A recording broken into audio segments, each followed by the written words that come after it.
इतने आपको ये स्लाइड हुई वर्कमैन कंपनसेशन एक्ट का? हाँ। तो इसमें हम बार बार बात कर रहे थे कि कंपनसेशन देना होता है, कंपनसेशन देना होता है, तो उसमें कंपनसेशन एक्ट है हमारे पास 1923 जो हमें कंप्लाई विद करना होता है। आज की डेट में ऑल ओवर इंडिया में लागू है। पहले इसके अंदर JNK भी था ना, तो JNK के अब इशू खत्म हो चुके हैं, तो अब स्लाइड को हटा देते हैं। This act provide the social security to the employees for the payment of compensation to the workman और their dependent in case of personal injury caused by accident or certain occupational diseases. So do you know what the occupational diseases are? Occupational diseases क्या होती हैं?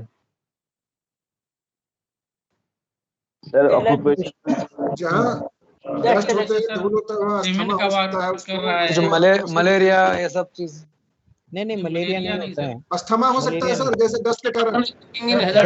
That is यानी जो asthma होता हाँ है। ये और ये जहाँ पे वर्ड वेल्डिंग हो रही है बहुत ज्यादा, वेल्डिंग आर्ट में आग की रोशनी बिल्कुल खराब हो बिल्कुल सकती ये है।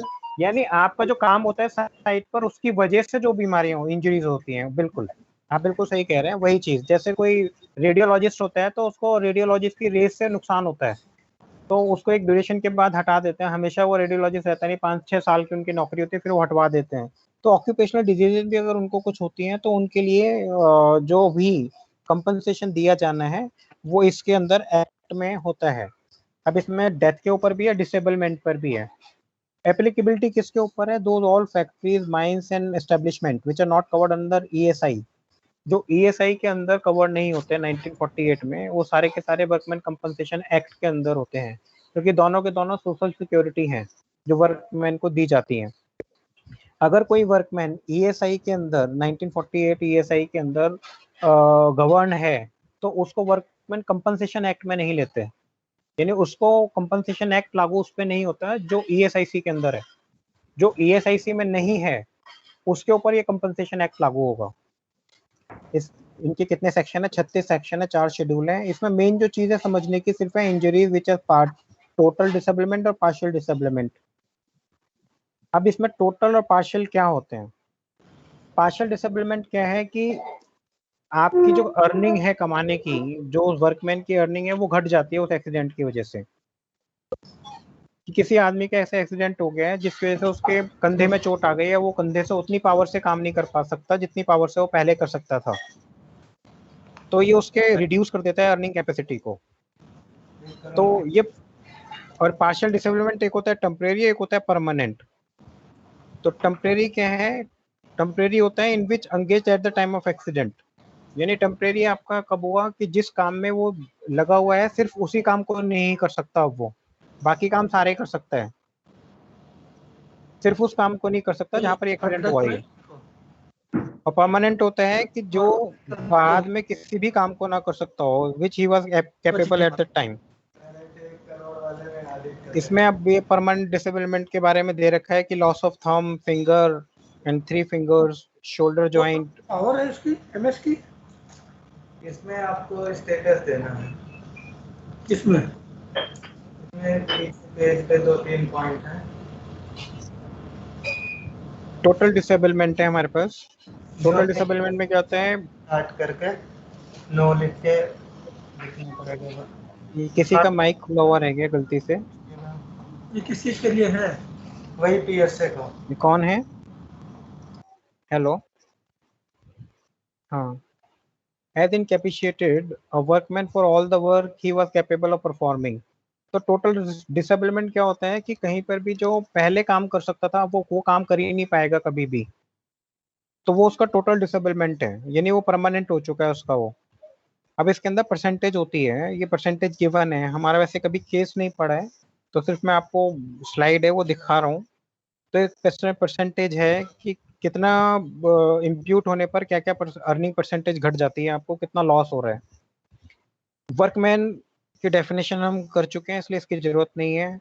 लायबिलिटी कब होती है? मेन बात ये है कि if a person injuries caused to a workman by the accident arousing out on and in the course of employment, यानी सिर्फ काम के दौरान, जिस समय वो काम कर रहा है उस टाइम पर अगर कोई घटना घटती है तो प्रिंसिपल एम्प्लॉयर बिल्कुल लायबल है उसके कंपनसेशन के लिए एज पर द प्रोविजंस। लेकिन प्रिंसिपल एम्प्लॉयर कब नहीं है, जब उसको ये कंपनसेशन नहीं देना है तो वो क्या क्या है वो देख लीजिए बस, क्योंकि ये ज्यादा जरूरी है, वो जो साइट पर काम आती हैं वर्करों के साथ। इसमें क्या है कि in respect of any injury which does not result in total partial disablement for the work for 3 days, 3 दिन से ज्यादा अगर कोई ऐसी दिक्कत नहीं है कि हाथ में थोड़ी सी चोट लगी है, 3 दिन से ज्यादा में नहीं चलेगी, नॉर्मल है, तो वहां पर कोई कंपनसेशन नहीं दिया जाता। उसके अलावा in respect of any injury not resulting in death and permanent temporary disablement TD caused by an accident which is directly attributable to, किस वजह से हुआ हो, ये वजह है। अगर उसने इन्फ्लुएंस है ड्रिंक का, कि अगर वो वर्कर काम कर रहा था उस वक्त और उसने शराब पी रखी थी, तो उस मोमेंट पर लाइबिलिटी नहीं बनती है हमारी देने की, क्योंकि उसने इंटॉक्सिकेशन कर रखा था। ये वैसे तो हमारी भी जिम्मेदारी है उस चीज को देखने का कि वो इंटॉक्सिकेटेड आदमी ना हो साइट पर, लेकिन अगर फिर भी कोई होता है तो इंटॉक्सिकेशन वाली सिचुएशन में I am not liable. Wilful disobedience of the order expressly given, जिसको लिखा हुआ है clear cut. Hello, am I audible? Yes sir. अरे मेरे को ऐसा लगा कहीं ऐसा तो नहीं हुआ पहले की तरह मैं दोबारा बोल गया और सारा फिर चला गया हो। चलिए ठीक है। तो विलफुल डिसोबीडियंस ऑफ ऑर्डर अगर हो और एक्सप्रेसली गिवन हो, एक्सप्रेसली दे रखा है किसी को, और रूल भी एक्सप्रेसली फ्रेम्ड है सेफ्टी के लिए, जैसे हमारे सीपीडब्ल्यूडी सेफ्टी कोड है, अगर उसको कोई कंप्लाई नहीं कर रहा है, विलफुली कंप्लाई नहीं कर रहा है और बोला जाता है भाई ये पहन लो, और सामने कहता है वर्कर अरे सर छोड़ो मुझे कुछ नहीं होने वाला, मैं कोरोना मेरे को कुछ नहीं होगा, कोरोना का मेरे को नहीं पहनना, ये मास्क नहीं लगाना, तो एक्सप्रेसली लिखने के बाद भी अगर वो उसके साथ कुछ घटना घटती है then we are not responsible for that. Wilful removal और disregard of any safety guard and other device which is provided, जो मैं भी आपसे बात कर रहा हूँ कि किसी चीज को आपने बोला कि भाई ठीक है गमबूट पहन लीजिए, ये तारकोल का काम है, पैर चिपक जाएंगे, ये जूते हटा दो दूसरे ये वाले, आप जूते गमबूट पहनो, अब वो गमबूट नहीं पहन रहा, उसके पैर चिपक गए, तो वो एक्सप्रेसली आपके पास लिखा हुआ, उसको नोटिस देना जरूरी है, बस एक्सप्रेस होना जरूरी है कि मैंने इनको लिख कर दिया था इस चीज को, या फिर आपके सामने कोई वो हो एविडेंसेस जो ये बता सके हाँ जी हमारे सामने 4 लोगों के सामने हमने बोला था, और उन्हीं के वर्कर की साइड के होने चाहिए, वो मैनेजमेंट की साइड के नहीं, तो आप इस चीज को मान सकते हो। ऑक्यूपेशनल डिजीजेज आपसे अभी बात हुई थी, आपको अच्छी तरह पता ही है, जो उस काम को करते हैं के दौरान में पैदा होती हैं, उस पर्टिकुलर एम्प्लॉयमेंट को करते वक्त। Employees employed through contractor are eligible for employee compensation. Here the principal employer is liable to pay the compensation in the same manner as he liable for his department labor. बिल्कुल same footing पे रखते हैं, जो department labour को दिया जाना है वही उसको भी दिया जाना है सेम फुटिंग पर, सिर्फ रिकवरी उसकी जो होगी वो सारी की सारी कॉन्ट्रैक्टर से होगी अगर वो अपना ऑब्लिगेशन मीट नहीं करता तो। ये इंडेमनिफाइड है, इसी चीज को लिखा हुआ है कि वो इंडेमनिफाइड है कि अगर कोई कॉन्ट्रैक्टर नहीं करता है तो आपने कॉन्ट्रैक्टर से उसको ले लेना है, ठीक है। तो this is all about your this workman compensation act.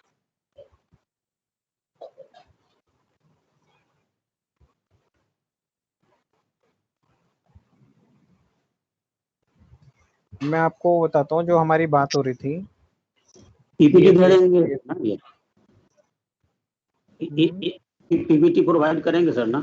Provide हो चुका है, हाँ भेजी जा चुका है, अवेलेबल है, सभी को भेज दिए गए हैं, देख लीजिए हम लोग को मिल चुका है। सर एक चीज पूछनी थी जी कि सीपीडब्ल्यूडी को कौन से बुक ऑफ अकाउंट्स देखने चाहिए एजेंसी के as per agreement, means physically देखने या हम मांग सकते हैं उनसे minimum? Which books of account you are talking about actually? जैसे लेबर का होता है सर पेमेंट पर्पस का, ईएसआई उनकी है, ईपीएफ है, तो क्या बुक्स ऑफ अकाउंट हमें देखना चाहिए? बुक्स ऑफ अकाउंट में इसमें ये होता है कि आपके पास जो वर्कर हैं जो मेरे यहाँ साइट पर काम कर रहे हैं, मुझे अपने का बात है बस, बाकी आपके पास कितने लोग काम कर रहे हैं वो लेबर कमिश्नर की जिम्मेदारी है, मेरी नहीं है। मेरी जिम्मेदारी फिर मैं समझा नहीं सर। मेरी जिम्मेदारी सिर्फ उतनी है कि जितना मेरी साइट पर लेबर लगी है सर, वो मिस्टर ABCD ये 4 लोग लगे हैं, मुझे सर, उन 4 का देखना है। मुझे आपके पास बाकी 40 लोग काम कर रहे हैं, मुझे उससे मतलब नहीं है। नहीं आप वो मुझे ठीक है सर, उन वो 4 ठीक लोगों का है। देखना है मुझे बुक ऑफ अकाउंट कि आपने इनका ईपीएफ कितना पे करा है, कहाँ पे करा है, इसका ईएसआई गया है वो कहाँ गया है, इसका जो रिइंबर्समेंट आप मेरे से ले रहे हो तो उसका आप आजकल ऑनलाइन निकल कर आता है जो भी आपका सबमिशन है। बट सर आप ऑनलाइन वो जो आता है वर्क वाइज नहीं आता, ये बहुत बड़ी प्रॉब्लम है। हाँ ये है। अगर आपको इसमें कहीं डाउट होता है then you can reconfirm it from the LCC जो डिपार्टमेंट है लेबर कमिश्नर का। आप उससे सर वो नंबर डालकर वो कंफर्म कर सकते हैं कि क्या इसमें इस आदमी का ये जो आदमी है। प्रैक्टिकल क्या होता है देखो, आपको साइट का ज्यादा अच्छी तरह पता होगा कि साइट पर जो सर 5 लोग काम कर रहे हैं क्या उन 5 लोगों का नाम उसके अंदर है। अगर उसमें आपको डाउट होता है मैं देन यही यू जानना कंफर्म चाहता इट। हूँ सर, क्या क्या हमारी ये जिम्मेदारी है जेईई एक्सचेंज जिसकी भी है,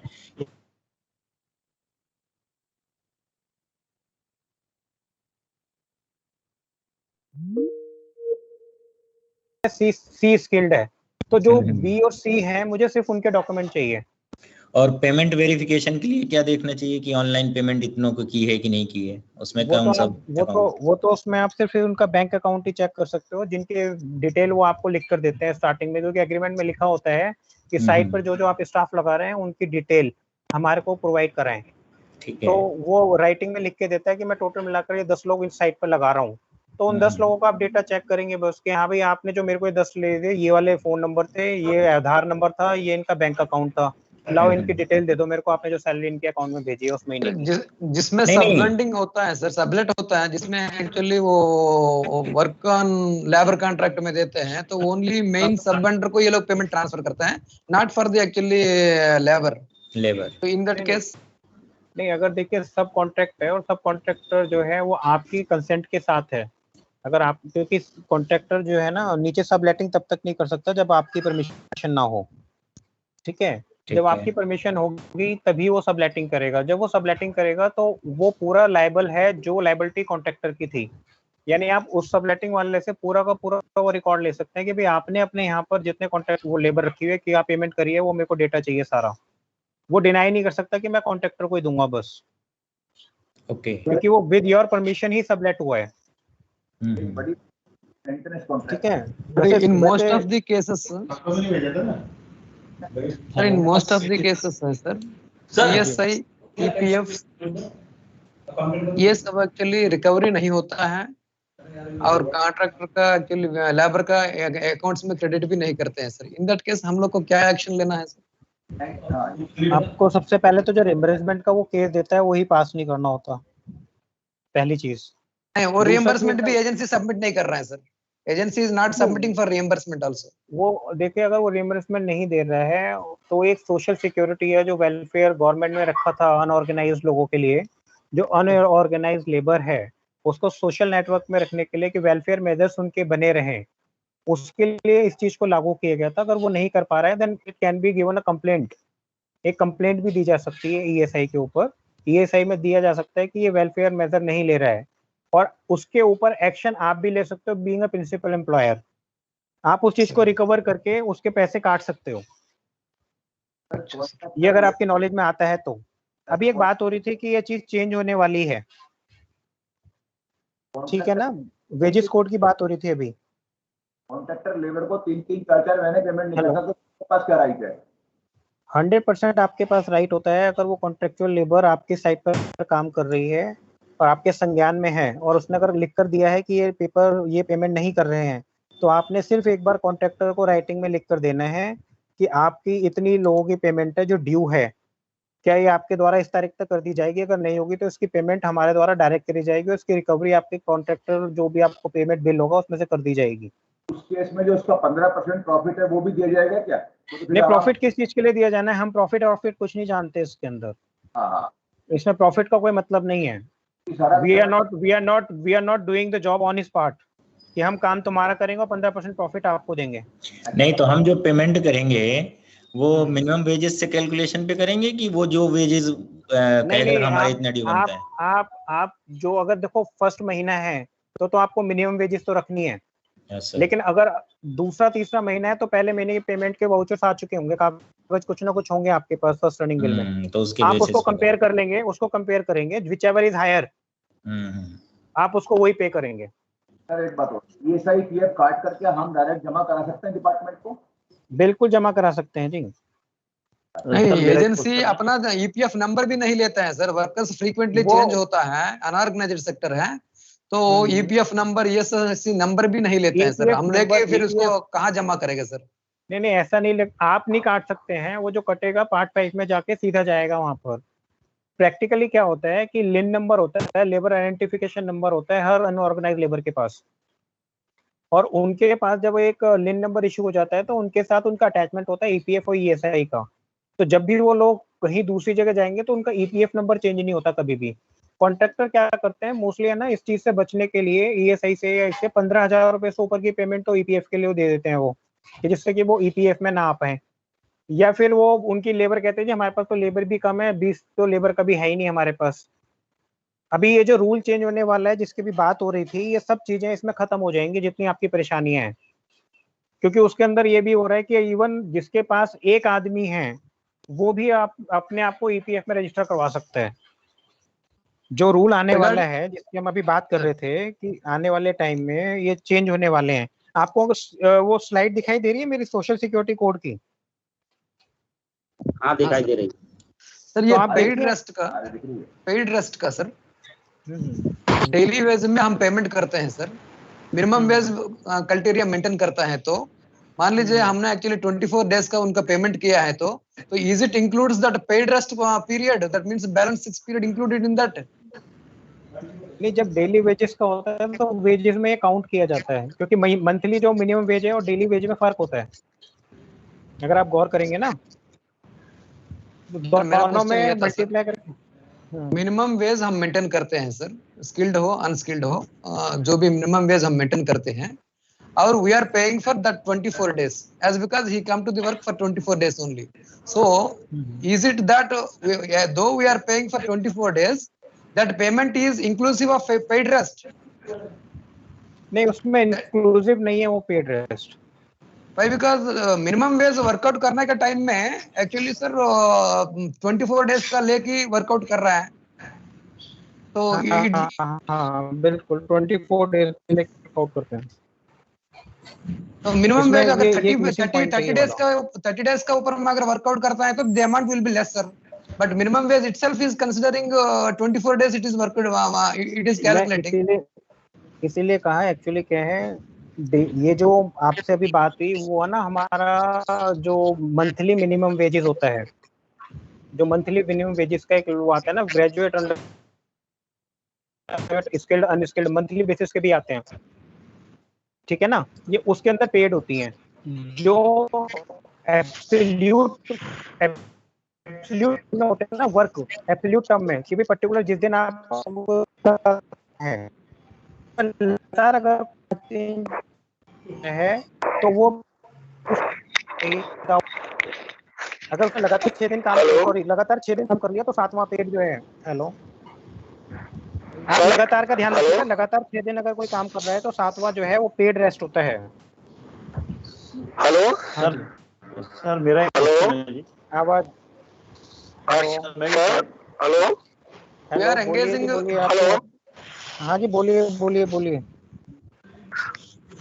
सर ये जो मंथली जो पे होती है उसको हम जो है 26 से डिवाइड करके डेली बेस निकालते हैं, तो उसमें डेली बेस में वीकली रेस्ट तो इंक्लूड होता था।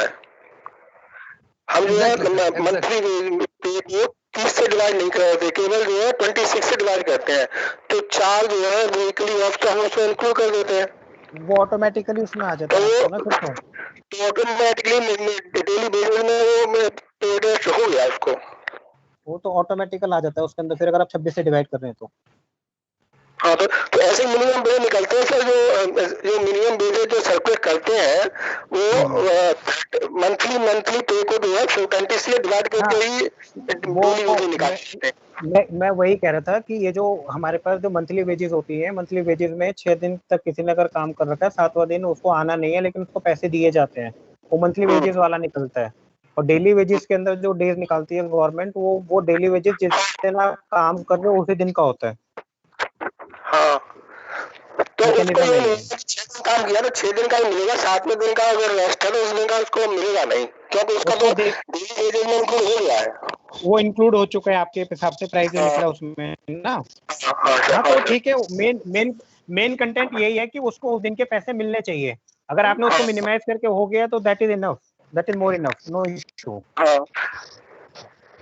सर आप इसमें जो बात हो रही थी कि सोशल सिक्योरिटी के अंदर, सोशल सिक्योरिटी में कितने लॉज आपस में जुड़ जाएंगे, जितने लॉज जुड़ जाएंगे, अगर आप इनमें गौर कर पाओ तो आप देखिए कि ऊपर आपके पीछे वेज दिख रहा है आपको, सर बड़ा कर दीजिए।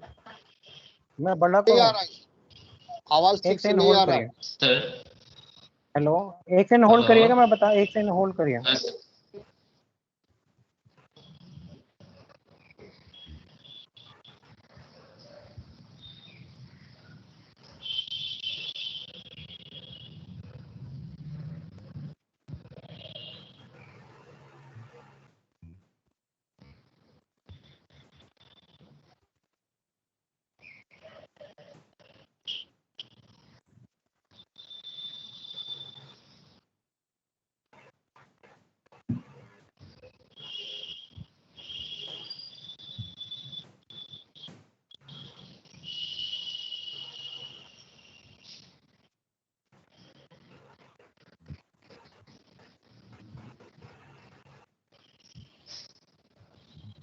आपको नो सर, नहीं अभी भी नहीं दिख रहा? जी सर, दिख रहा है सर, दिख रहे हैं सर, दिख रहे हैं। मैंने तो काफी बड़ा कर दिया। हाँ ठीक है सर, दिख रहा है सर, अब दिख रहा है ना ये। तो इसमें आप देखिएगा कि अब इसमें क्या है कि हमारे जितने भी लॉज है ना, ये जितने भी हैं, जैसे ये 4 लॉ हैं, the payment of wages act, minimum wages act, payment of bonus और इक्वल रिम्यूनरेशन एक्ट, ये चारों के चारों अब वेज कोड में चले जाएंगे। ये सब्ज्यूम होंगे सारे के सारे, इनका अमेलगमेशन होगा। अमेलगमेशन किसमें होगा कि ये सारे के सारे वेज कोड में चले जाएंगे। अब सिंगल वेज कोड होगा जिसमें ये सब के सब अंदर चले गए। अब इनको पढ़ने की जरूरत नहीं पड़ेगी। This is only single code, wage code. Okay, after that you are having IR code, industrial relation code. अब IR कोड में क्या होगा, all the 3 laws which are given here, this is the Trade Union Act 26, Industrial Dispute Act and Industrial Employment. These all 3 acts would be subsumed in IR code. Now the third one is Operational Security and Health Code, OSH. All the 13 laws which are given here, Factory Act, Plantation Act, Mine Act, Working Journalist, Motor, BD, these all kind of act, Casual Labor Regulation Act 1970, which we were talking about earlier, this will also subsume. So these all will subsume in OSH code, these 13 law. So overall 4 plus 3 7, 7 plus 13 20. After these operational and security health code. Just a moment only. Last one is social security code. The social security code is given here. You can see social security code. In social security code there are 9 laws. So overall 29 laws which are going to be subsumed in the 4 only. Social security code. So the Workmen Compensation Act, which we were talking about right now, ESI Act, which we were talking, EPF, maternity benefit, payment gratuity, everything, Unorganized Worker Social Security Act 2008, even this will be subsumed in Social Security Code. So these codes are to be get implemented when they are enacted by the statutory body, that is when it is passed through the Lok Sabha and get assented in the Rajya Sabha and by the President of India, then it would be implemented.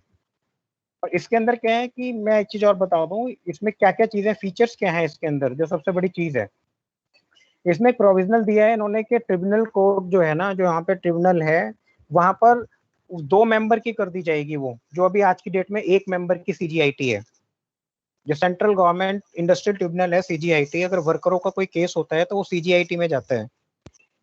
आप लोगों को पता है वर्करों का case arise होकर कैसे deal होता है?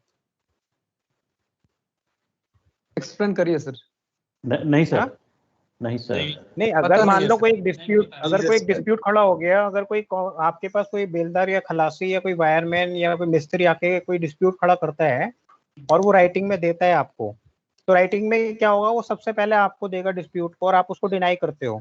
मान लो वो कहता है जी मेरी जो तनख्वाह है, मेरा जूनियर की तनख्वाह इतनी थी, या मेरे को पैसे जो है मेरी प्रमोशन वहां से मिलनी चाहिए थी, कुछ भी वो इशू, वो एक इशू आपको क्रिएट करके देता है और आप कहते हो नहीं, आप मना कर देते हो उसको, तो वो सबसे पहले पहुंचता है जो कंसर्न लेबर है यानी एएलसी के पास, जो रीजनल लेबर कमिश्नर है, आरएलसी है या एएलसी है, वो सबसे पहले वहां पर जाएगा और वहां पर अपनी वो ग्रीवेंसेस देता है।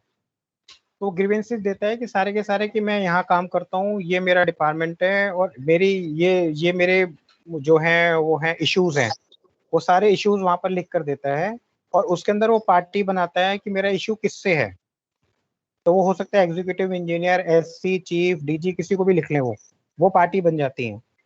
लेकिन सबसे बड़ी बात क्या होती है कि आरएलसी जो रीजनल लेबर कमिश्नर है या असिस्टेंट लेबर कमिश्नर है, they are not court. First of all इस चीज को समझें, वो कोर्ट नहीं होते हैं। अगर लेबर कमिश्नर या आरएलसी में कहीं केस लगा हुआ है कोई, जिसका आरएलसी में डिस्प्यूट चल रहा है, रीजनल लेबर कमिश्नर के यहाँ जाना होता है, तो वो नहीं है, वो एक तरीके से मीडिएटर है बीच में, जो कि कोर्ट में केस ना हो, जो पैरा लीगल है वो रियल में। वो ये चाहते हैं कि कोर्ट में कम से कम केस जाएं, तो आप दोनों का डिस्प्यूट वहीं पर खत्म हो जाए, रीजनल लेबर कमिश्नर के पास ही, मैनेजमेंट का और वर्कमैन का, दोनों का डिस्प्यूट वहीं खत्म हो जाए। तो डिस्प्यूट के लिए क्या करती है फिर वो आरएलसी, क्या करते हैं कि जो डिस्प्यूट है पूरे का पूरा, उसकी कॉपी वो मैनेजमेंट को भेजते हैं और मैनेजमेंट से मांगते हैं कि आप अपना इस पे कमेंट दीजिए। यू गॉट माई पॉइंट, जैसे आर्बिट्रेशन में होता है। Am I audible? Yes sir, yes sir, yes sir, yes sir. Okay, तो वो क्या करते हैं कि वो जब मैनेजमेंट को भेजेंगे तो मैनेजमेंट क्या करेगी, उसका पैरावाइज रिप्लाई देती है और पैरावाइज रिप्लाई उसको सबमिट कर देते हैं कि it is not admissible due to this reason और दैट रीजन, जो भी ये है कि इट इज एडमिसिबल और नॉट एडमिसिबल, वो दे दिए जाते हैं। उसके ऊपर क्या होगा कि जब वो सीएसएफ बोला जाता है, काउंटर स्टेटमेंट ऑफ फैक्ट्स, जब दिए जाएंगे ये, तो वर्कमैन स्टेटमेंट के ऊपर जब ये जाते हैं तो क्या होगा कि सामने से वो काउंटर रिप्लाई करते हैं, वो काउंटर स्टेटमेंट देंगे और उस काउंटर के ऊपर हम अपना रिप्लाई देते हैं। इसके बाद आपस में दोनों जने बैठ जाते हैं सामने, जब हियरिंग होती है तो वो आपस में सामने कोशिश कराते हैं आरएल से कि आप आपस में बात करके इस केस को खत्म कर लें। अगर मैनेजमेंट ये संभव हो जाती है कि वो वर्कर को समझा दे, या वर्कर ये संभव हो जाए कि मैनेजमेंट को समझा दे, तो दोनों में से अगर कोई भी समझ गया तो एक मेमोरेंडम ऑफ सेटलमेंट, एमओएस बोलते हैं हम इसको, वी कॉल दैट एमओएस। तो मेमोरेंडम ऑफ सेटलमेंट साइन होता है वहां पे, और उसमें ये होता है कि ये मेमोरेंडम ऑफ सेटलमेंट साइन किया जाता है कि मैनेजमेंट इस चीज के लिए राजी हो गई है कि ये 2 रुपए के लिए नहीं, 1 रुपए के लिए तो लायबल है, इनको दिया जाना चाहिए। या फिर ये हो जाता है कि मैनेजमेंट की वर्कर इस चीज के लिए लायबल हो गया कि मुझे ये एडमिसिबल नहीं है और मैं अपना विड्रॉ करता हूँ। तो we call that memorandum of settlement, which in short form we call it MOS, memorandum of settlement, which is to be got signed by the department and the workman. Second, दूसरा case होता है जब दोनों ही जिद पर होते हैं और कहते हैं मैं भी गलत नहीं हूं और वो वर्कमैन भी कहता है मैं भी गलत नहीं हूं, देन वहां पर होता है FOC, that means forfeiture of coalition। तो कंसिलिएशन का forfeiture हो जाता है, तो कंसिलिएशन forfeiture मींस कि दोनों में आपस में कोई समझौता नहीं हो पाई। इसकी रिपोर्ट लेबर कमिश्नर को, लेबर मिनिस्ट्री को भेजनी होती है। फिर लेबर मिनिस्ट्री इन केसों को कंसर्न जो जहां पर डिपार्टमेंट है, जिस ऑफिस का, वहां के CGIT को देती है, यानी सेंट्रल गवर्नमेंट इंडस्ट्रियल ट्रिब्यूनल। वहां से फिर ये लीगल कोर्ट हो जाती है सेंट्रल गवर्नमेंट की। उस कोर्ट में हम गवर्नमेंट काउंसिल को अपॉइंट कराते हैं उस केस के लिए और इस केस को डिफेंड किया जाता है। This is the total way how to deal with the workers case. कुछ क्लियर हुआ थोड़ा बहुत आपको? Hello, okay sir, okay yes sir, yes sir. Okay. तो ट्रिब्यूनल में क्या है, आजकल अगर एक जना को जज है तो अगर एक जज छुट्टी पर है तो डेट पे डेट मिलती रहती है, इसलिए इसमें प्रोविजन किया गया है कि इसमें एक से ज्यादा यानी 2 जज हो वहां पर, कि अगर एक छुट्टी पर है तो उसका दूसरा जना काम कर दे। इसके अलावा क्या है कि जो भी अवार्ड होता है that to be given in within 30 days, तो 30 डेज के अंदर ही इसको अवार्ड दे देना चाहिए। ओके। अब इसमें जो मेन इशू है ना, साथ में क्या हो गया है कि बहुत सारे इशू है। फ्री हेल्थ चेकअप है ईयर वाइज हर एक वर्कर का। एक सर्टेन एज के बाद, जैसे 40 की एज क्रॉस हो गई है, उसके बाद एक एज डिसाइड हो जाएगी, उस एज के बाद पूरी वर्करों का एक एनुअल हेल्थ चेकअप होना चाहिए जो इसके अंदर आएंगे। अभी ये लागू नहीं है, मैं फिर आपको बार बार कह रहा हूँ। ESI वगैरह लागू अभी 740 डिस्ट्रिक्ट के अंदर है, इसको और बड़ा करने का है। EPFO है। इसमें जो सबसे बड़ा इशू आएगा वो ये है कि हमारी अधिकतर जो लोग काम करते हैं CTC के ऊपर, जो मेन काम होता है ना CTC यानी कॉस्ट टू कंपनी, इस पे जो लोग काम करते हैं उनके यहाँ क्या होता है कि कंपनी जो है उनकी बेसिक को कम रखती है। उनकी बेसिक को तो वो रखती है 2-2.5 लाख रुपए पे, और उनका CTC होता है 10 लाख रुपए का। तो होता है क्या उस मोमेंट में कि उनकी वेरिएबल सैलरी ज्यादा होती है, जिसके अंदर बोनस, एक्स्ट्रा काम करने का या खाने पीने का, एंटरटेनमेंट, ये सब चीजें डालकर उसको 10 लाख रुपए बनाया जाता है। तो जब भी बेनिफिट दिए जाएंगे जो, वो सारे के सारे हमेशा जो है बेस पे दिए जाते हैं benefit. Base in the sense जो आपकी बेसिक सैलरी है। तो जब वर्कर की बेसिक सैलरी 2 लाख रुपए है तो उसका EPF भी 2 लाख पे कटता है, उसका कंट्रीब्यूशन एम्प्लॉयर का भी 2 लाख पे जाएगा, एम्प्लॉय का भी 2 लाख पे जाएगा। जब वो लीव इनकैशमेंट लेता है तो उसका लीव इनकैशमेंट भी 2 लाख पर ही होता है, जबकि उसका जो CTC है वो 10 लाख का है। तो there is a provision which is going to be done in this code that CTC, the basic salary of any employee who is under CTC cannot be less than 50%. तो जो उसका CTC है उसके 50% से कम की बेसिक नहीं हो सकती है। तो ऐसा होने से क्या होगा कि बेसिक शूट अप हो जाती है, और बेसिक शूट अप होने की वजह से जितने भी कॉन्सिक्वेंशनल बेनिफिट्स हैं वो बढ़ जाएंगे, और कंपनी के ऊपर लायबिलिटी ज्यादा आती है। फिर वो लायबिलिटी किस चीज की आती है कि जो सोशल सिक्योरिटी है, यानी आपका जो EPF है उसका कंट्रीब्यूशन बढ़ जाएगा, जो उनको पेमेंट ऑफ लीव इनकैशमेंट वगैरह देनी है वो हायर ग्रेड पे देनी पड़ेगी। सिर्फ एक माइनस पॉइंट जो आएगा वो ये है कि इन हैंड सैलरी हो सकता है थोड़ा कम हो जाए वर्कर के लिए, लेकिन सोशल सिक्योरिटी का नेट बहुत बड़ा बढ़ जाएगा। इसके अलावा इस वाले एक्ट के अंदर गिग वर्कर्स को लिया गया है। देखिए गिग वर्कर कौन से हैं? जो प्लेटफॉर्म वर्कर हैं। Platform, you understand what the platform is?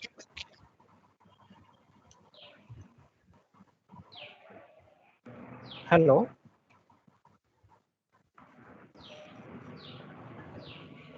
Sir okay sir. Do you understand what the platform worker or gig worker are? No, sir. नहीं सर, डिस्क्राइब करिए। एक्चुअली प्लेटफॉर्म वर्कर और gig worker वो हैं, platform worker means हो गया जैसे जोमेटो है, Amazon है, Myntra है, जिनसे आप प्लेटफॉर्म पे सामान मंगाते हैं ना, जो भी चीज आप मंगाते हैं, पिज्जा हट है, आप डोमिनोज से पिज्जा मंगाते हैं, तो जो भी ये लोग प्रोवाइड कराने के लिए जो बाइक चला के आपके यहाँ छोड़ के जाते हैं सामान को। हेलो, जो आपके यहाँ सामान छोड़ के जाते हैं उन लोगों को भी इसके अंदर इन्वॉल्व किया गया है। ओके। इसका जो मेन कारण है, किसी भी लेबर लॉज हैं, लेबर लॉज को सिंप्लीफाई करने का मेन कारण जो है वो FDI के लिए भी खासकर होता है। You got that? ये देखिए यहाँ पे ऑनलाइन प्लेटफॉर्म का है ना, अमेजोन, ओला एटसेट्रा। इसमें क्या है कि अगर कोई भी बाहर का मुल्क आपके यहाँ पैसा तभी लगा सकता है जब तक आपका जो लेबर लॉ है वो थोड़ा सिंपल हो। यहाँ इतना सारा एक्सपेंसिव है कि कोई भी कंपनी बाहर से आती है तो उसको इतने सारे नियम देते हैं ना, तो वो डर के मारे आ नहीं पाती। अभी आपने अगर इसका स्टडी करा हो तो मैं आपको इसमें एक चीज दिखा देता हूँ, leaders from America this is.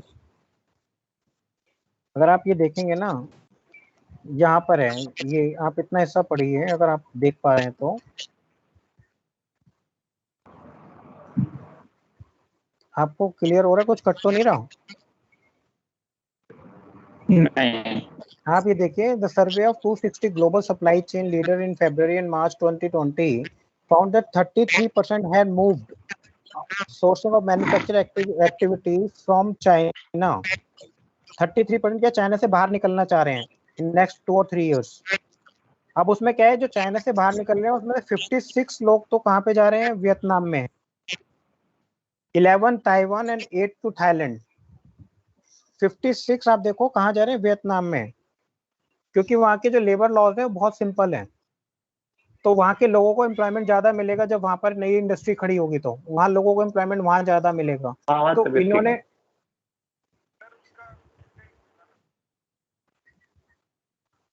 Hello okay, so the recent data also suggests that our eastern southeast countries are also doing the same reforms. So this was all about your reformation which we were talking about. Okay, so this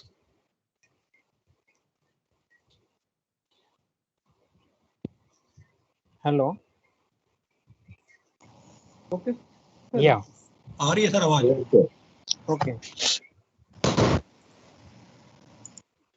so this was what about the new codes which you were talking about कि जो नया social security code है, जब ये code आएगा तब implement होगा। अभी तो हमारे पास सारे के सारे वही पुराने के पुराने इम्प्लीमेंट हैं। हेलो सर, ये पीपीटी जो लेबर से रिलेटेड है वो पीपीटी नहीं मिला है सर, वो फर्स्ट हाफ वाला कॉन्ट्रैक्ट वाला है पीपीटी। अच्छा, लेबर वाला नहीं है आपके पास? मैं शेयर कर दूंगा यहाँ पर, वो नहीं मैं मिला शेयर कर दूंगा, एकेडमी में शेयर कर देता हूँ आपको, फिर वो सबको मेल पे भेज देंगे। Thank you. Excuse me sir, हाँ कॉन्ट्रैक्ट से रिलेटेड एक क्वेश्चन है सर। जी हेलो जी जी बताइए बताइए।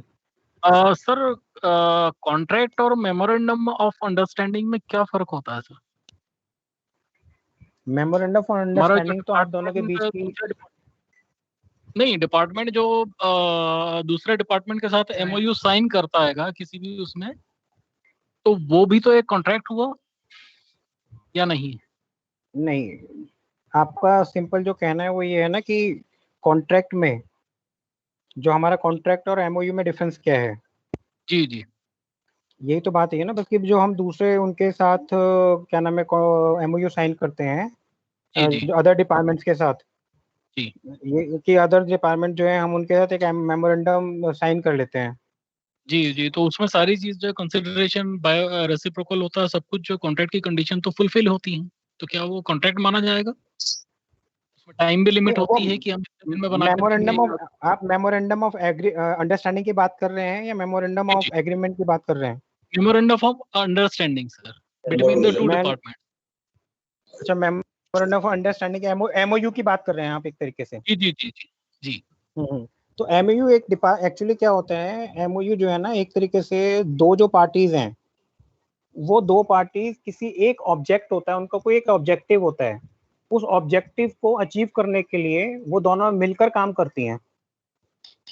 Are you getting my point?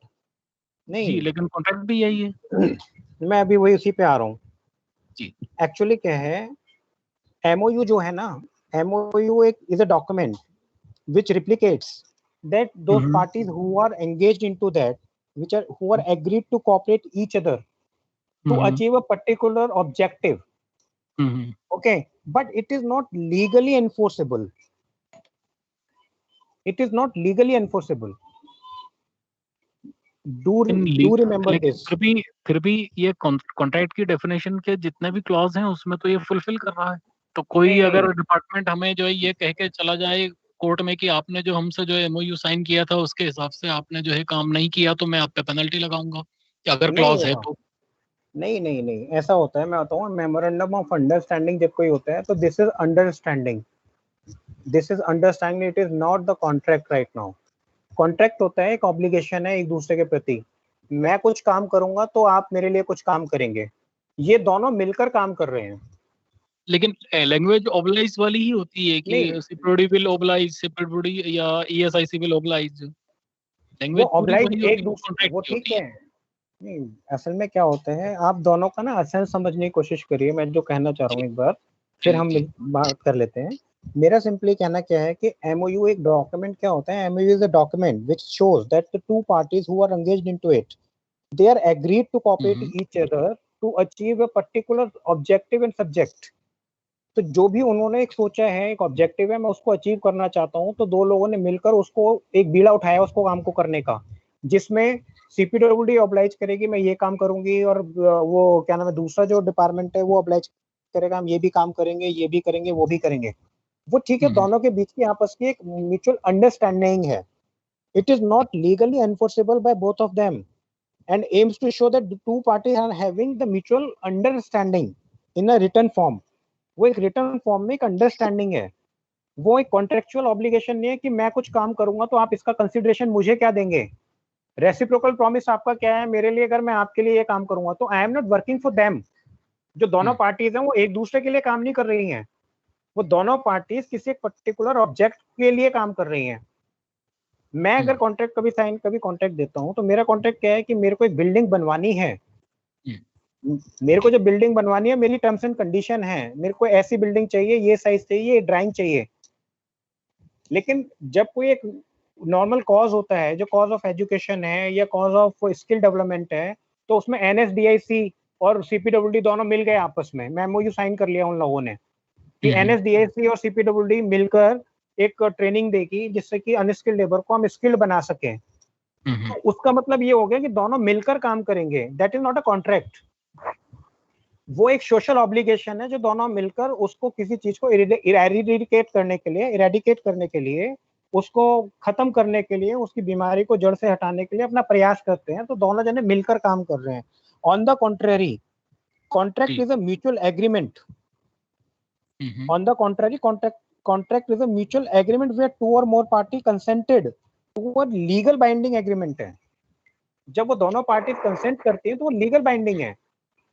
आप पहले वाले के अंदर इसमें हम ऐसा समझ सकते हैं कि MOU के अंदर कोई कॉन्ट्रैक्ट अमाउंट डिफाइंड नहीं होता है, जबकि एग्रीमेंट में या कॉन्ट्रैक्ट में एक अमाउंट डिफाइंड होता है जिसमें हम जो एग्रीमेंट में एंटर होते हैं।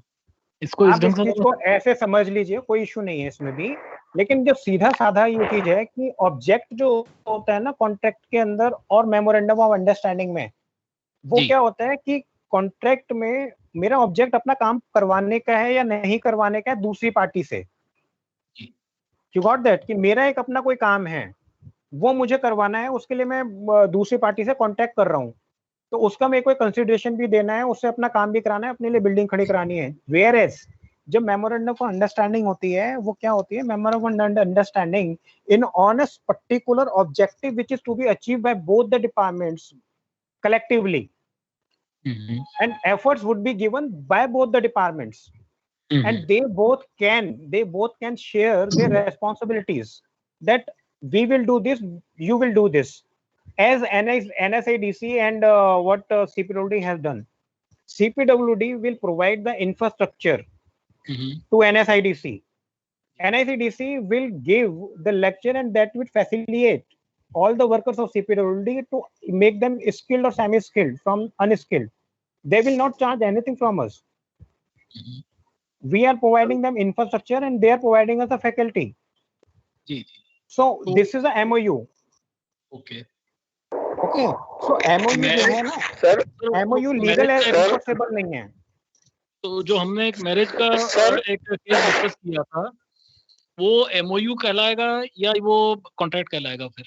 नहीं, पहली चीज तो ये होती है, ये वो MOU भी नहीं है, मेमोरेंडम ऑफ अंडरस्टैंडिंग नहीं है, कोई रिटर्न नहीं होता कहीं भी, वो हम उसको साइन नहीं करते हैं शादी के टाइम पे। वो एक्चुअली क्या है, ऑल द डोमेस्टिक एग्रीमेंट, जितने भी डोमेस्टिक है ना आपके एग्रीमेंट, डोमेस्टिक जो आपकी एडमिशन है, डोमेस्टिक जो आपके प्रोमिसेस हैं, they all are not contract. Something disturbing और आई एम थिंकिंग कुछ डिस्टर्बिंग बीच में से। चलिए कोई नहीं। हेलो, दैट मींस वो है ना ऑलरेडी, मुझे तो नहीं लग रहा ना। तो वो क्या है कि जितना भी है इसमें जो डोमेस्टिक है ना, डोमेस्टिक वाले कॉन्ट्रैक्ट नहीं है, they do not fall in the privity of contract. Okay, so obligation जो भी कॉन्ट्रैक्ट होगा ना, कॉन्ट्रैक्ट क्या होता है, it is legally binding and aiming to the document and obligation of both the parties. दोनों का ऑब्लिगेशन होता है बोथ द पार्टीज का, और कोई भी अगर फेल होता है तो उसका compensation, penalty, this rigorous way. But MOU is understanding of both the parties that yeah, we are doing collectively for performance of particular work. We would be appreciating each and other we would be helping each another to eradicate such kind of social devil or social evilness from the society, or we will do this and that. Okay, so that is the MOU. Hello? MOU is not legally binded, whereas contract is. Yeah. Sir ये deposit work जो होते हैं, जैसे ये हमको पैसा देते हैं, हम उनके लिए काम करते हैं, तो ये क्या कॉन्ट्रैक्ट में आएगा? बिल्कुल कॉन्ट्रैक्ट में आता है, बिकॉज आप डिपॉजिट लेकर चल रहे हैं ना उनसे। हाँ जी। आपने उनसे डिपॉजिट लिया है किसी काम को करवाने के लिए, जिसके लिए आपने अपना एग्रीमेंट, उसको अपना वो भी भेजा, आपने पी बनाया, फिर डी भेज करा ना आपने, उसके ऊपर उन्होंने अप्रूवल भी दिया, उसका पैसा भी दिया। तो जब वो पैसा दिया है तो उसके बाद सारी की सारी ऑब्लिगेशन आपके पास आ जाती है, वो ऑटोमेटिकल कॉन्ट्रेक्चुअल हो जाती है जब आप कॉन्ट्रैक्ट के साथ जाते हैं। उनके साथ कॉन्ट्रेक्चुअल नहीं है आपका कॉन्ट्रैक्ट उनके साथ नहीं हुआ है। आप वो तो क्लाइंट हैं आपके लिए, जैसे हम लोगों के लिए वो क्लाइंट हैं, हम लोगों के लिए वो क्लाइंट हैं, और क्लाइंट ने हमारे को जो दिया है ना, अपनी फाइनेंशियल पावर का यूज करके हमारे को कुछ अथॉराइजेशन दे देते हैं, कुछ पैसा दे देते हैं हमारे को डिपॉजिट पार्ट 3 में जो जाता है। तो अगर हमारे को डिपॉजिट पार्ट 3 में कोई पेमेंट आती है तो वहां से जब पैसा आ जाता है तब हम उस काम को करवाते हैं, और उतना ही काम करवाते हैं जितना वो पैसा आ जाता है, उसके अलावा हम पेमेंट नहीं कर पाते हैं। तो अगर जो डिपॉजिट, जैसे डिपॉजिट हमने काम कराया, तो ये हमारे और क्लाइंट पार्टी के बीच में कोई कॉन्ट्रैक्ट हुआ? नहीं, वो कॉन्ट्रैक्ट नहीं है, वो कोई कॉन्ट्रैक्ट नहीं, वो कॉन्ट्रैक्ट नहीं, ना नहीं, वो कोई कॉन्ट्रैक्ट नहीं। एक क्वेश्चन सर, एक MOU between client and CPWD, it was mentioned that work is to be completed within 30 months. तो एक्चुअली CPWD ने 30 मंथ्स में कंप्लीट नहीं कर पाया सर। एक्चुअली क्लाइंट हमारा हेफा लोन से फंड ले आके CPWD को डिपॉजिट वर्क में दिया है सर, और हेफा को they are paying interest, and the other way also presently they are staying in a temporary accommodation paying rent. So 30 months में हमने कंप्लीट नहीं कर पाया सर, 36 मंथ्स लगाया। वो 6 मंथ्स के लिए हमसे क्या वो क्लेम कर सकते हैं सर, रेंट या अदरवाइज लेवी या otherwise whatsoever it may be, but हमारा कॉन्ट्रैक्टर ने 36 मंथ्स में कंप्लीट किया है, whereas his hindrance is justified. हमने उसको लेवी नहीं लगा सकते हैं sir. In that case actually CPWD का रोल क्या होगा सर? देखिए, अभी तो मेन चीज है कि आपने जब उनसे कोई MOU साइन किया था, एक तो डायरेक्ट होता है कि एक तो होता है बिडिंग प्रोसेस है, कि बिडिंग प्रोसेस में आपने वो चीज जीती हो। तो बिडिंग प्रोसेस तो मेरे ख्याल से कहीं था नहीं उन हमारे CPWD और क्लाइंट डिपार्टमेंट के बीच में। is there sir, MOU is there, MOU में लिखा है 30 मंथ्स में MOU बना के देंगे। ठीक है, वो बिल्कुल सही बात है, MOU में लिखा है कि बिल्डिंग बना के देंगे। MOU जो है ना लीगली जो है वो एनफोर्सेबल नहीं है, पहली चीज। अब प्रैक्टिकल पे आइए, अगर हम इसको थ्योरेटिकल छोड़ देते हैं इस समय पे, अब हम एक्सप्रेस हो जाते हैं। तो एक्सप्रेस में क्या है कि जो MOU है आपका, MOU लीगली जो है एनफोर्सेबल नहीं है, तो इसके ऊपर कंपनसेशन वगैरह मांगना जस्टिफाइड नहीं होता। बोलता है सर वो 6 मंथ्स का रेंट हम काट के आपको पैसा बैलेंस पैसे डिपॉजिट करेंगे। वो ठीक है, वो तो कहेंगे इस चीज को, वो तो इस चीज को बोलेंगे, क्योंकि उनको उनकी तरफ से तो आपने 30 महीने का टाइम लिया था, सही है ना। अब इस जगह पर आप क्या बोल सकते हो कि आपके कहीं MOU में पूरे में कहीं लिखा है कि अगर 30 महीने में आपने पे नहीं करा तो आप वो इंटरेस्ट जो पे कर रहे हैं वो आपको देना पड़ेगा? नहीं, that condition is not there sir. फिर तो दैट मींस आपको कम्युनिकेशन ये था ही नहीं ना, आप कंसेंसस एड इडम है ही नहीं ना, फिर तो आपके पास तो कम्युनिकेशन है ही नहीं। इसमें आपने कहीं कम्युनिकेशन में लिखा ही नहीं कि अगर 30 महीने में फेल हो गए तो क्या होगा। तो ये तो आप वन साइडेड हो रहे हो। Before paying single paisa to any other party to whom you are paying the interest, have you given any kind of notice to the CPWD? Hello sir, no sir. Hello, ठीक है ना, तो ये एक issue create हो जाएगा। नहीं sir, अगर MOU को अगर कॉन्ट्रैक्ट के रूप में ले गए तो हमने अगर 200 करोड़ में काम दिया और हमारा ठेकेदार ने 150 करोड़ में कर दिया, तो क्या वो 50 करोड़ CPWD की प्रॉपर्टी हो जाएगी? नहीं हो जाएगी ना, नहीं होगी ना, मैं वही तो बता रहा हूँ। उन्हीं का है वो, मैं वही तो मैं कह रहा हूँ, ये कॉन्ट्रैक्ट नहीं है, मैं वही कह रहा हूँ, वो MOU है। 50 करोड़ तो मैं रख लूंगा। बिल्कुल, हम प्रॉफिटेबल ऑर्गेनाइजेशन नहीं है ना, हम प्रॉफिट के लिए नहीं काम करते हैं। बिल्कुल नहीं है, वो नहीं कर सकते सर। ठीक है, थैंक यू सर। सर, ये सेम केस अमृतसर में आकर हुआ है। IIM क्लाइंट CPWD वर्क कर रहा है और एक एजेंसी है। एजेंसी को 22 महीने में देना था, वो 30 महीने में भी नहीं दे पाएगी। तो IIM ने उनसे कांटेक्ट किया है कि इतने पीरियड के बाद अगर हमें आप बिल्डिंग नहीं दे पाओगे तो 88 लाख रुपया पर ईयर हम आपसे क्लेम करें। देखो ये तो अगर कांटेक्ट किया है तो देना पड़ेगा ना, फिर तो आपने साइन करा है उसको। पर मंथ अभी किया है, जो कि कहीं रूल में भी नहीं था, लेकिन क्योंकि एजेंसी को रिसाइन करने के लिए भी सपोज नोटिस हो गई जारी, तो आखिर में मीटिंग्स चलती रही, बिल्डिंग कमेटी में भी गया, तो आखिर में उनको ये कहा कि 88 लाख रुपया पर मंथ आप दोगे जितना भी डिले करोगे। तो सेम केस है। नहीं, असल में क्या है, देखो दो चीजें होती हैं, मैं आपको बताऊं ना फिर कि MOU जो साइन किया हुआ है, MOU में वो वैलिड पॉइंट है कि आपने मुझे को अगर 200 करोड़ रुपया दिया है, अगर मैंने वहाँ पर 150 करोड़ में काम करा दिया था, क्या आप 50 करोड़ आप मेरे पास छोड़ दोगे? उसी पीरियड के लिए नहीं छोड़ोगे ना आप। प्रॉब्लम क्या है कि आज मेरा काम डिले हो गया है और आपको इसकी जरूरत है जगह की, क्योंकि जो मैं आपको प्रोवाइड नहीं करा पाया, और उसका रीजन चाहे कुछ भी रहा हो, हमारा कॉन्ट्रैक्टर रहा हो या कोई भी रहा हो, हमारा प्रोसेस रहा हो, जब मैं नहीं करा पा रहा हूँ तो वो आपको एक नए सिरे से एक नया अकाउंट होता है, ये वो बैक डेट से नहीं मांग सकता आपसे। आप समझ रहे हो?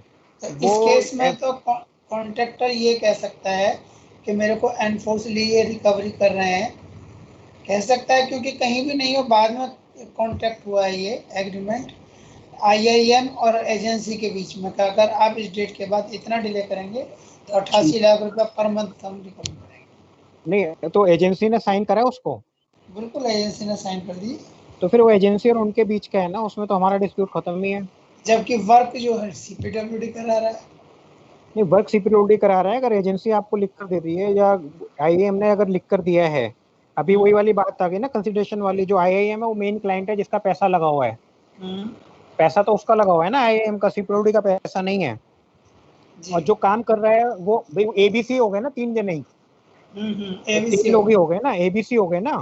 अब पैसा तो A का लग रहा है, अब A का लग रहा है पैसा, उसने दिया था B को, वही जो प्रॉपर्टी वाला केस हो गया ना वही।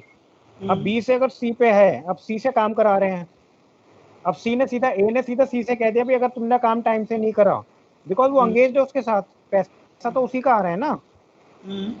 हाँ, तो वो अगर इस C ने और A ने आपस में एक साइन कर लिया तो फिर तो कंफर्म है, फिर तो आपके लिए वो खत्म ही हो गया, आपको तो काट लेने हैं पैसे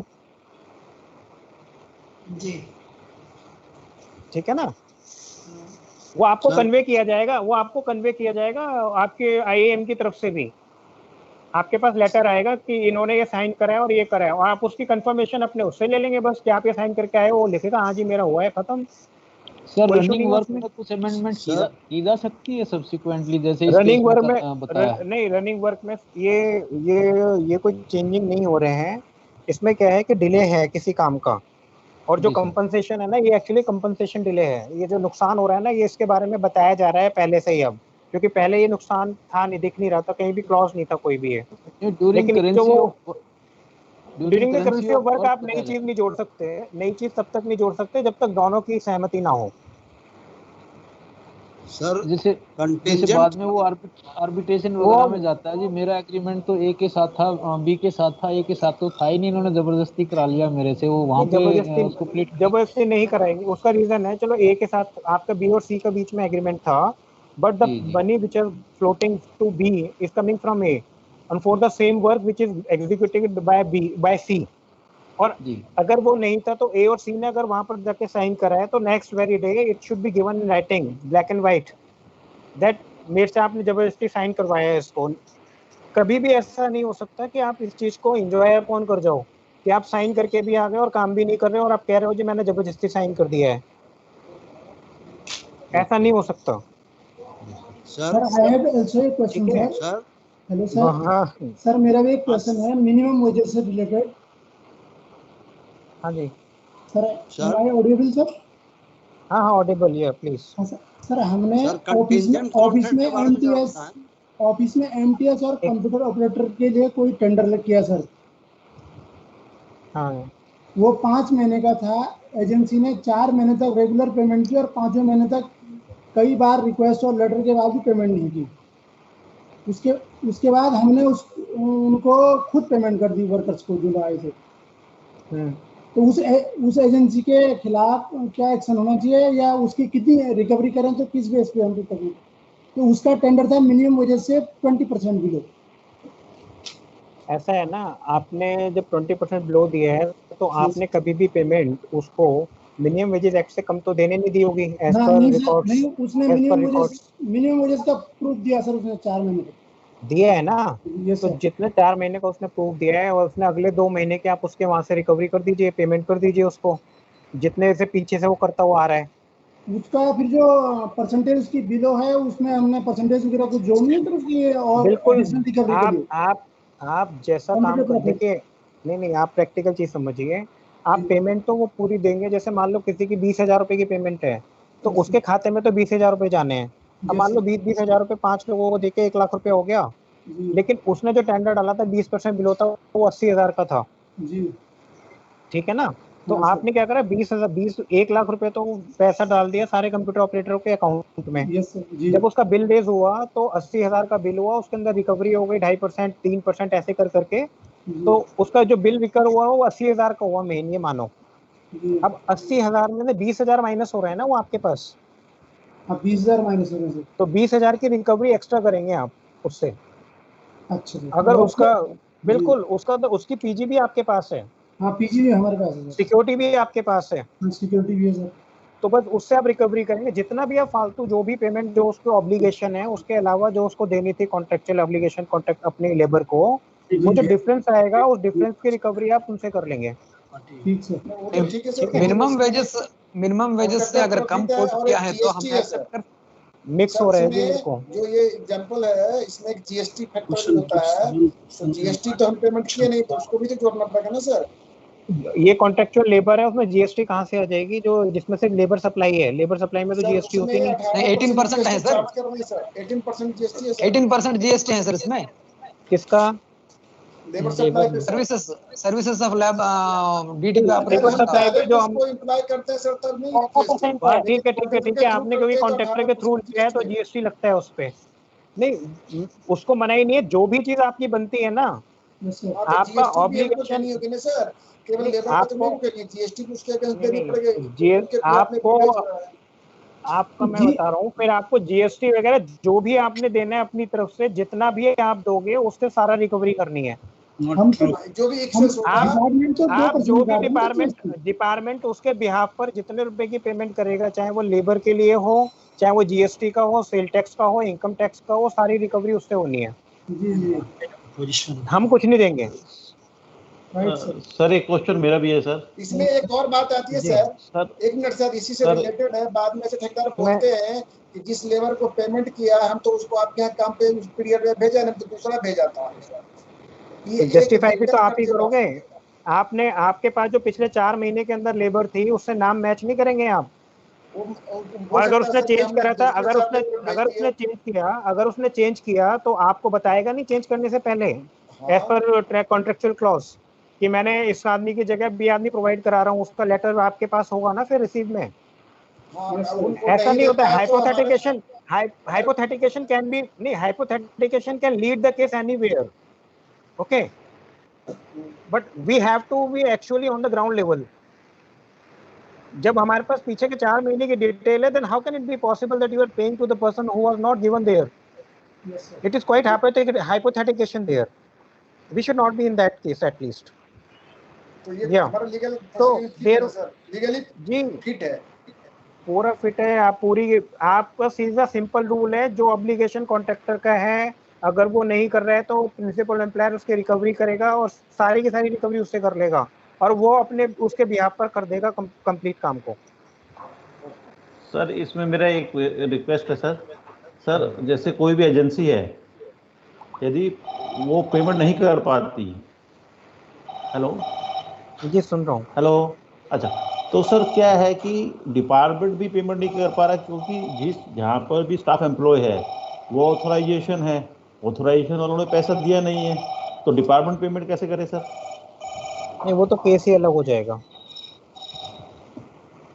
वो तो केस ही अलग हो जाएगा। ऑथराइजेशन का वर्क है और वो पेमेंट नहीं कर पा रहा है और कॉन्ट्रैक्टर ये लिख के दे रहा है मेरे पे तो पैसा है नहीं जी, अगर आप पे तो आप ही दे दो। हाँ जी, ठीक है ना, आपने तो मेरे पेमेंट करी नहीं है, नहीं, वो तो पहली चीज यही है कि आपको ऑथराइजेशन के अंदर जब वो पैसा था ही नहीं तो आपको वो काम चलाना ही नहीं चाहिए था, क्योंकि आप जब हिस्ट्री शीट बनाते हो, नहीं जब हिस्ट्री शीट बनती है तब उस टाइम पे लिखा होता है फंड्स अवेलेबल, साइट अवेलेबल, सब कुछ अवेलेबल होता है, वो लाइन सीधी लिखी जाती है। नहीं, जिस टाइम काम स्टार्ट हुआ उस टाइम फंड अवेलेबल भी था, सब कुछ था सर, क्योंकि क्या है कि 12 मंथ का था। अब वो क्या है कि इस फाइनेंशियल ईयर में पैसा नहीं आया अभी तक जो अप्रैल में आना चाहिए था। इशू ये है। तो सर जैसे तो उसने मई से अप्रैल से पेमेंट नहीं करी लेबर को, वो कहता है आप कर दीजिए, मेरे पैसे नहीं है। हम क्लाइंट को लिख रहे हैं, क्लाइंट से रिक्वेस्ट कर रहे हैं, अब जा के स्टाफ विड्रॉ हो सकता है, तो परंतु मिनिमम वेजेस के हिसाब से लेबर को पेमेंट कैसे होगी सर? नहीं, इस वाले कॉन्ट्रैक्ट में तो एक्चुअली बिल्कुल ही अलग इशू हो गया है, तो बिल्कुल ही, क्योंकि इसमें तो ऐसा ही नहीं है आपके पास उस हेड के अंदर जिस जगह आपने काम पे आदमी को लगवा रखा है जी, आप समझ रहे हो।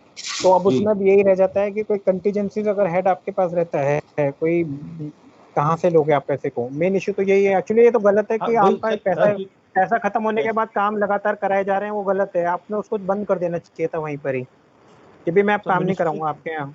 तो मिनिस्ट्री की बिल्डिंग ऐसे बंद कैसे की जा सकती है? तो मिनिस्ट्री को बताना तो पड़ेगा जी, हम पैसे कहाँ से देंगे इनको। तो सर वो कोशिश कर रहे हैं, they are trying their best, उनके भी ऑब्जेक्शन लग जाते हैं, ये है। तो फिर थोड़ा टाइम बाद ऐसा है फिर, तो इसको फिर आप एक ऑफिशियल वो मत बनाइए ना, मतलब इसको फिर ऑफिशियल वो सिस्टम मत बनाइए जी मैं पेमेंट कर। फिर आप इसको आउट ऑफ द बॉक्स जाके देखिए कि आपस में मिलकर ठीक है भैया तो वही 5,000 10,000 तो भी पकड़ ले, बाद में पेमेंट आएगी तब देख लेंगे, वो समझ में आता है। आप इसको एक सॉल्यूशन के तौर पे देखेंगे तो वो तो हम बजट को तो कभी भी रिशफल या वो नहीं कर सकते ना, किसी का अमाउंट कहीं से दे दे पेमेंट, वो नहीं कर सकते जी, वो नहीं हो पाएगा, वो पावर नहीं है एक्शन की कहीं भी। एक्सक्यूज मी सर, वही है जी ठीक है सर, एक्सक्यूज मी सर, हाँ शुड बी वाइंड अप या प्लीज सर। कंटिंजेंट कॉन्ट्रैक्ट के बारे में थोड़ा बताया जाए सर, ये कब वर्ड होगा? कॉन्टिजेंट कॉन्ट्रैक्ट क्या होता है? कॉन्टिजेंट कॉन्ट्रैक्ट तो एक स्पेसिफिक हैपनिंग पर होता है। एक्चुअली क्या होता है, contingent contract is such kind of contract where we should say that it states which action under certain condition will result in a specific outcome। कोई भी एक स्पेसिफिक आउटकम होने के बाद वो क्रिएट होगा। That means contingent contract will occur only when negotiating parties fail to reach an agreement. कोई contingent contract कभी भी क्या होता है कि कभी भी कोई चीज घटती है तब वो क्रिएट हो जाता है, ठीक है। It is sir life insurance वही है, लाइफ इंश्योरेंस कंटीजेंट कॉन्ट्रैक्ट ही तो है। लाइफ इंश्योरेंस की जब डेथ होगी तभी खड़ा होगा।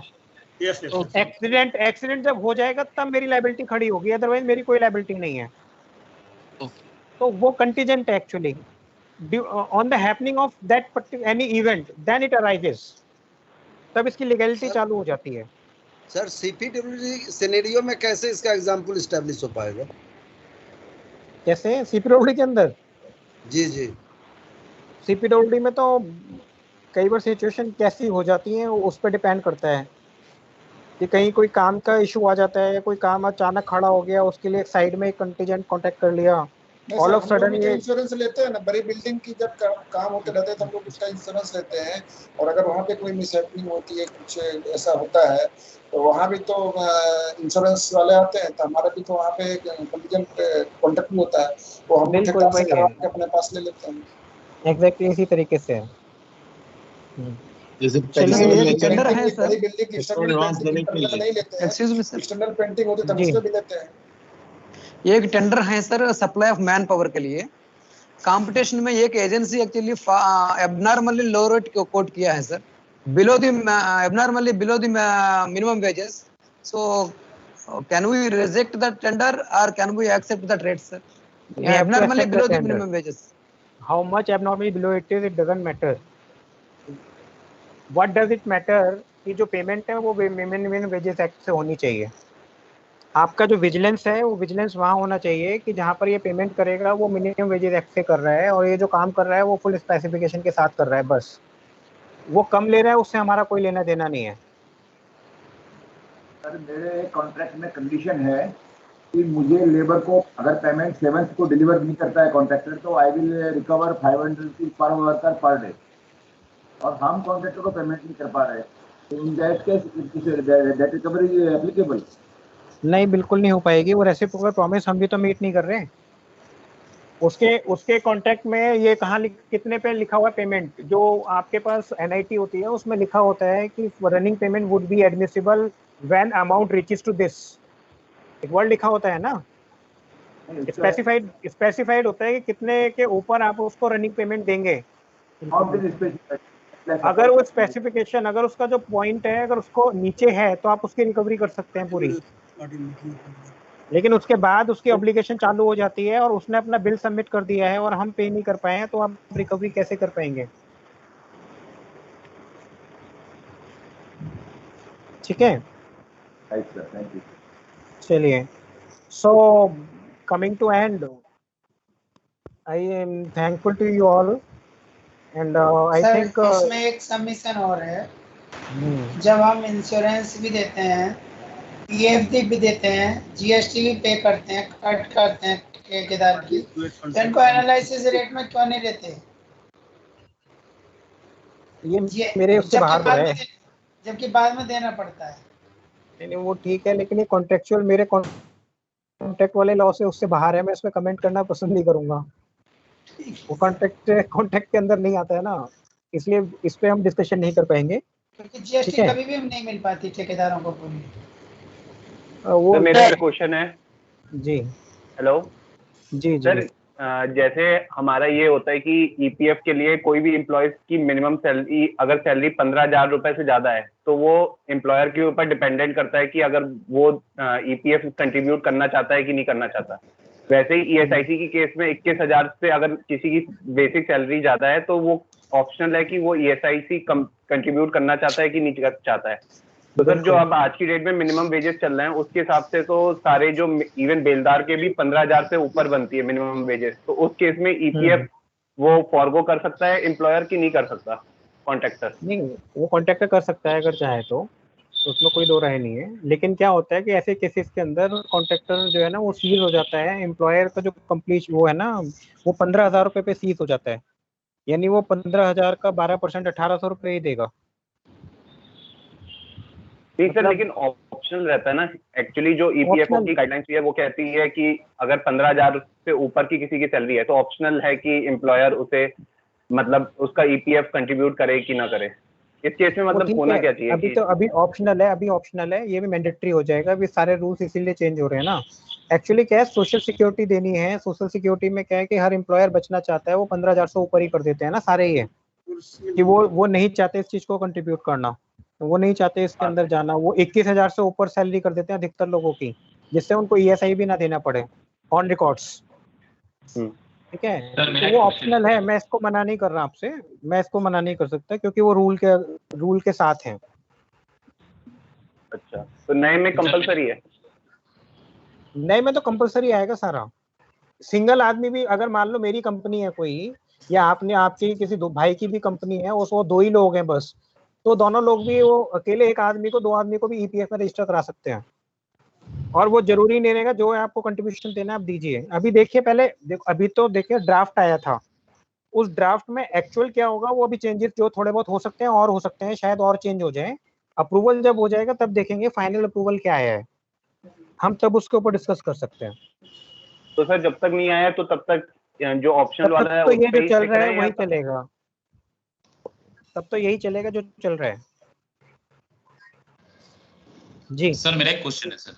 जी सर आपने वेजेस एक्ट के ऊपर बोले थे कि सर जो कंटिन्यूअस 6 डेज का जो काम करते हैं उसके बाद 1 डे उनको पेड मिलता है सर। तो सर हम लोग का जो यहाँ पे मतलब हम लोग मेंटेनेंस करते हैं उसमें वायरमैन, खलासी, ये सब जो रखते हैं सर 12 मंथ्स के लिए, उनका जो मंथली एनालिसिस होता है सर उसमें 26 डे का पकड़ के हम लोग करते हैं, तो वेदर इट इज करेक्ट और रॉन्ग? नहीं वो ठीक है, आपने 26 डे का पकड़ा हुआ है ना, तो उसमें आपका 1 डे आ गया वो छुट्टी वाला, क्योंकि आप उसको 30 से डिवाइड नहीं कर रहे ना। नहीं अभी तो ये डिस्कस हुआ था। In that case, sir, the rate you are taking is inclusive of 1 day rest. Yeah. The minimum wage you are considering is inclusive of 1 day rest. That's why you can take 26 days only. Okay. हाँ ये हो चुका था, बिल्कुल बिल्कुल। चलिए तो shall be wind up actually. Hello sir. Okay sir. Thank you very much sir. Hello sir. Thank you all of you, and thank you very sir. much. Thank you sir. I hope that everything is okay. It would be beneficial to you all. Yes sir. Thank you. Yes sir. चलिए, thank you very much everyone.